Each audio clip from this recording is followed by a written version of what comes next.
Greetings, this is Greg. I want to talk about very early piston engine technology that's been somewhat forgotten since almost the First World War, technology that reduces fuel consumption and increases horsepower through a wide range of aircraft altitudes. During the 15-year period between the Wright brothers' historic flight in 1903 and then through the First World War and beyond, piston engines advanced rapidly. By mid-1918, large displacement V-type engines had become commonplace. So did overhead camshafts, hemispherical aka Hemi-type combustion chambers, and individual exhaust ports for each cylinder. Engines were getting powerful and, for the time, reliable as well. The US-produced Liberty engine, a big V12 seen here with a young Hap Arnold, had 400 horsepower in 1918 and post-war would run 75 hours between overhauls, roughly 10 times longer than typical aircraft engines just a few years earlier. Most of these design features continued on into the modern times, but some didn't. It's one of these bits of mostly forgotten technology that's the focus of this video, and that's the overcompressed engine. Overcompressing was used on normally aspirated engines. That means engines without a forced induction device like a turbo or supercharger. Overcompressing allows a normally aspirated engine to make its full rated power from sea level up to some higher altitude. Later, this technology was replaced with forced induction, usually either a turbo or supercharger, which is why overcompressed engines have been largely forgotten. But I think there are important lessons to be learned from them, and as you'll see, this technology is not quite dead.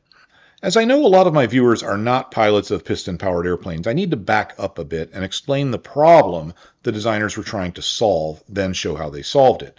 In our atmosphere, an increase in altitude causes a decrease in atmospheric pressure and a resulting decrease in air density. There are some obscure exceptions to that with short-term localized weather phenomenon, as well as conditions at very high altitudes. But this isn't a video about the Earth's atmosphere. For our purposes, we can say that air density decreases about 3% with every 1,000 feet of altitude gained. A decrease in air density results in less power from our normally aspirated engine. Again, we're not talking about turbo or supercharged engines. For our purposes, we can say that as a general rule, the power of a normally aspirated engine will decrease by about 3% per 1,000 feet of altitude gained. The reason is simple. The engine needs to burn fuel in order to make power. A decrease in the amount of air it can take in results in a decrease in the amount of fuel it can efficiently burn.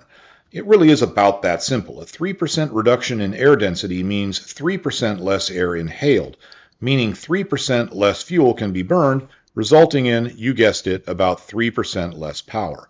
At 18,000 feet, a normally aspirated piston engine will have lost about half of its horsepower. So that's the problem, a loss of power as the aircraft climbs. Your 200 horsepower engine is down to 164 horsepower at only 6,000 feet. Obviously, this applies to normally aspirated automobiles as well. If you drive from Los Angeles to Denver, you're going to find you have a lot less horsepower available in Denver. The Germans solved this problem to a degree using overcompression. At this point, we have to talk about compression and at least cover the basics. I know many of you already know about engine compression, but please keep in mind we have a lot of new viewers on this channel and people that are new to this stuff in general. In our 4-stroke engine, we have the intake, compression, power, and exhaust strokes. I circled the compression stroke. It's the one we're interested in right now. When that piston is on the way up, it compresses the fuel-air mixture. This results in more power than you would otherwise get by burning the fuel. A lot more, and the difference is quite dramatic. Here is a 4-stroke piston engine in action. The compression stroke is number 2 in the sequence. Now, I know some of you have seen the Jam Handy film on this before because I've shown it before, but let's look at it again. I really can't come up with a better way to demonstrate the effect of compression than Jam Handy did all those years ago. These two gentlemen are going to demonstrate the power of gasoline when ignited several different ways as compared with gunpowder. Now, initially, this gentleman's just going to pour liquid gasoline right into the cylinder. He's going to strike a match and light it. You'll see there'll be a bit of a poof and then a relatively slow burn. Now, gasoline burns pretty well in this state, but you're not going to propel your car down the road with that. What you need to do is get it mixed really well with the air. So Now they're going to spray a gasoline-air mixture in and light that off, and they're going to compare it to an equivalent amount of gunpowder. I don't know how they determine what equivalent is in this case, but that's what they're doing.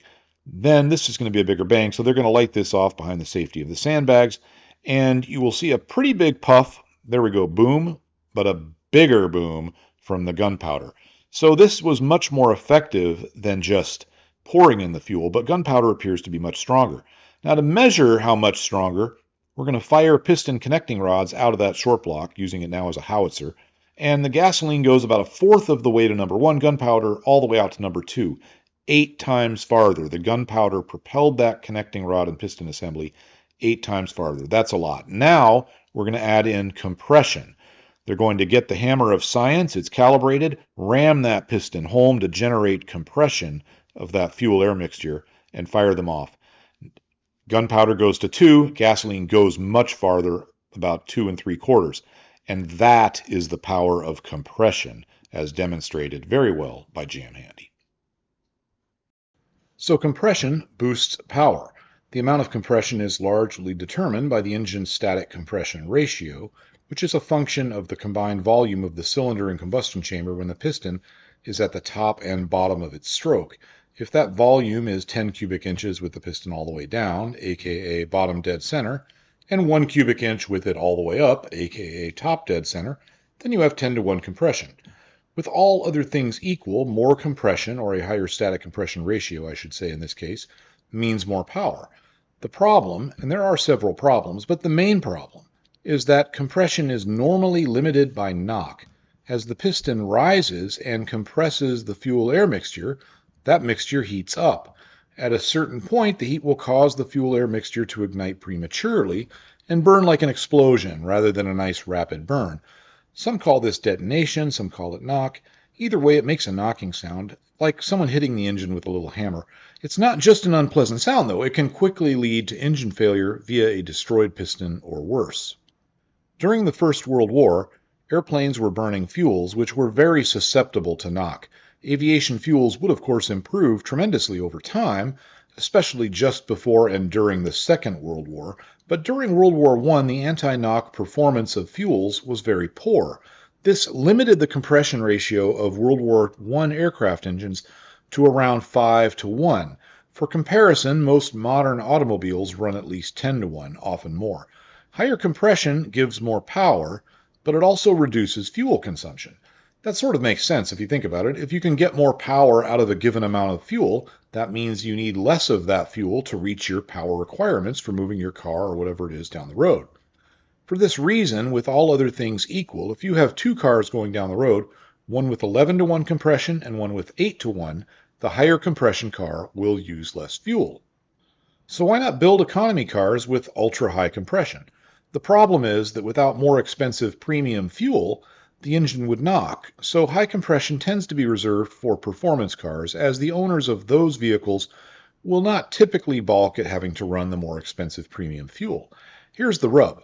The high-octane fuel is really only needed when the engine is at or near full throttle. At part throttle, there just isn't as much air being compressed. Going down the highway on level ground, a typical automobile engine only inhales about 1/10 the amount of air it uses at full throttle, often less.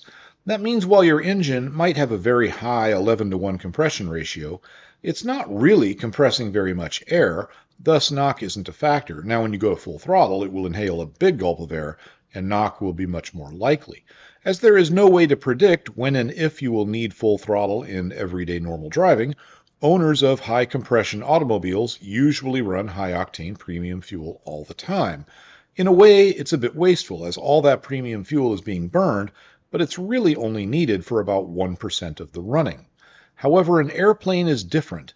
An aircraft engine will run at full power on takeoff and during the initial climb, then it will run a large percentage of its maximum power for most of the flight.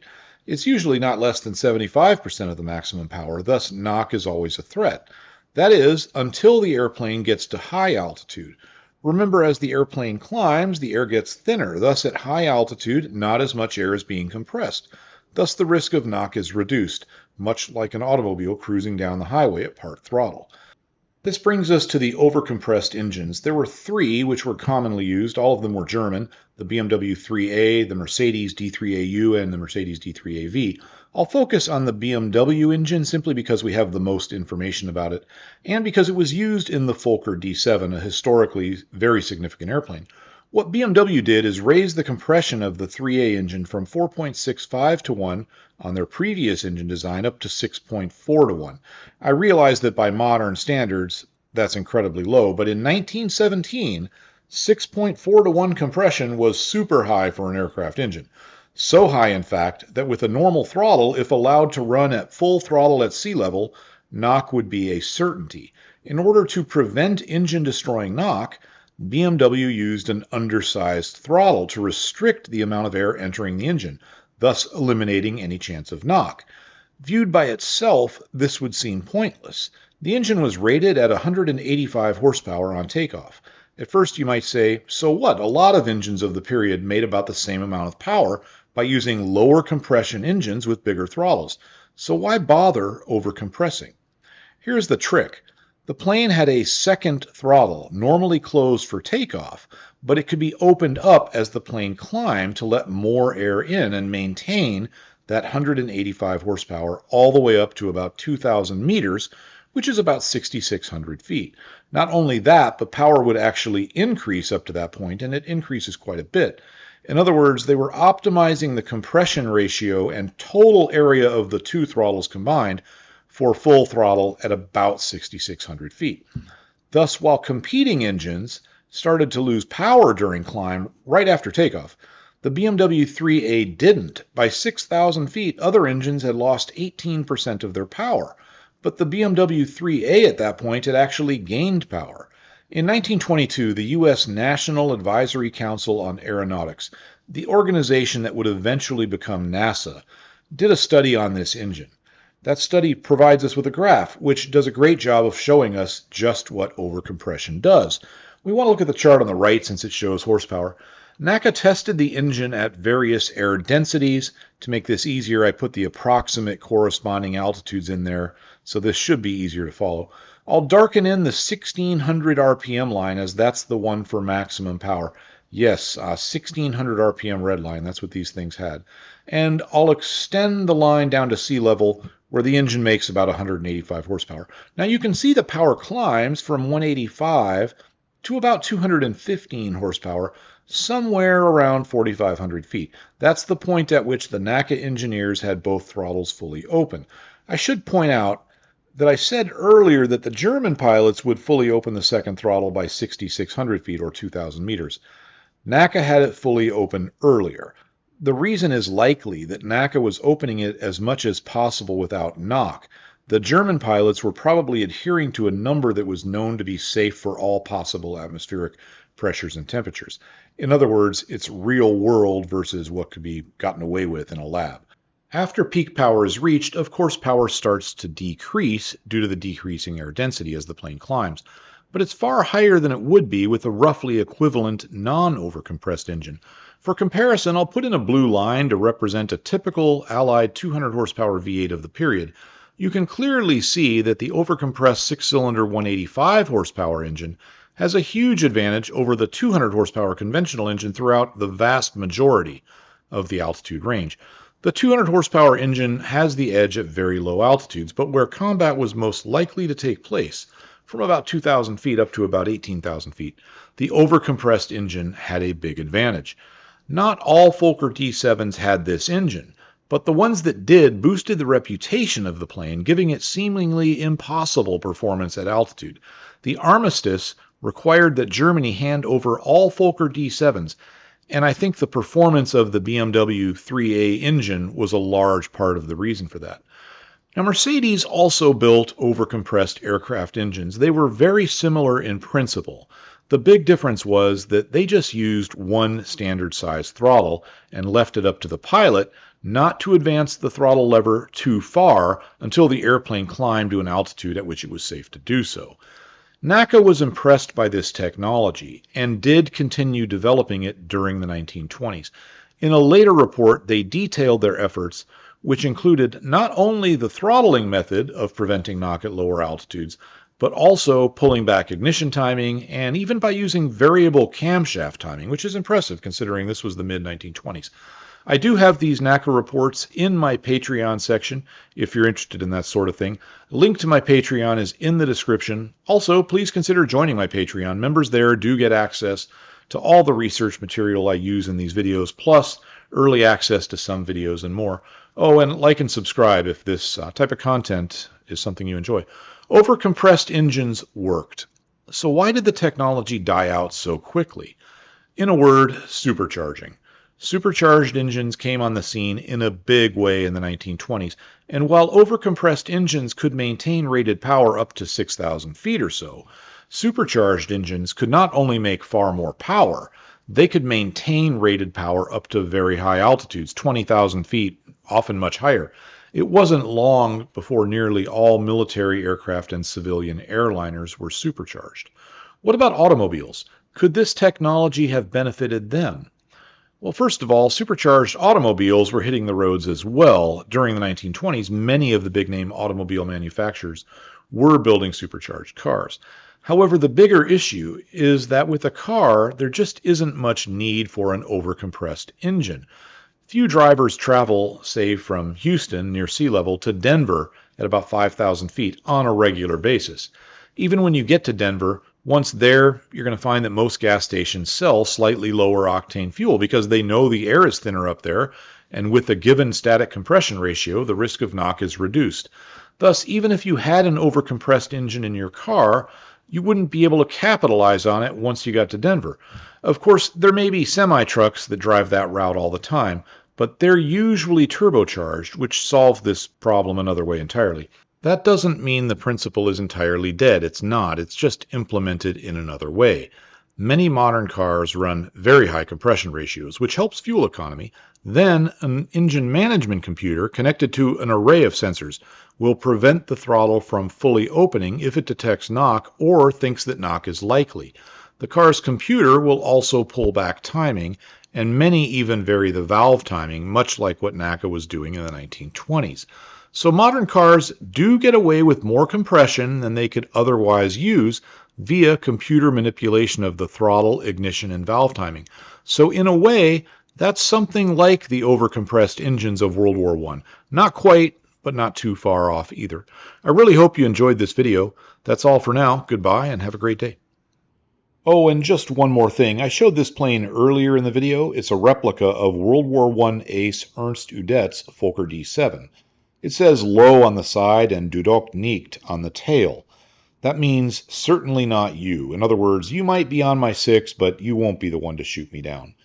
What isn't well known is the tie-in to the movie The Great Waldo Pepper, which just might be the best aviation movie ever made. It's certainly in my top 2, and I change my mind every now and then about which one I think is the best. One of the characters in The Great Waldo Pepper is a World War I German ace named Ernst Kessler. This character is very clearly a fictionalized version of Ernst Udet. Of course, he had to be fictionalized, as the real Ernst Udet obviously never fought the fictional Waldo Pepper. But the clues make it very obvious who they were thinking of. This is the real Ernst Udet. And this is Ernst Kessler, played by an actor named Bo Brunden, who absolutely knocked it out of the park with his performance.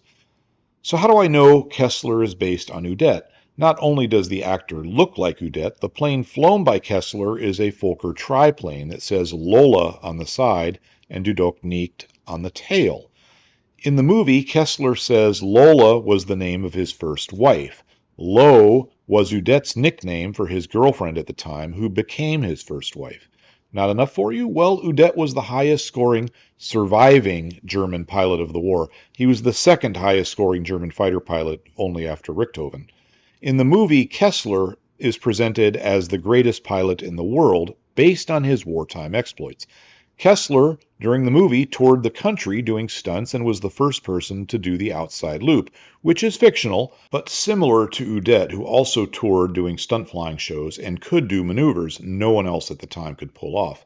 In fact, in the movie, the stunt pilot does one of the moves Udet was famous for.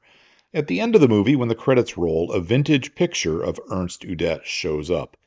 The Udet-Kessler connection is just a theory, but I think it's a very strong theory, and I, for one, am convinced it's correct.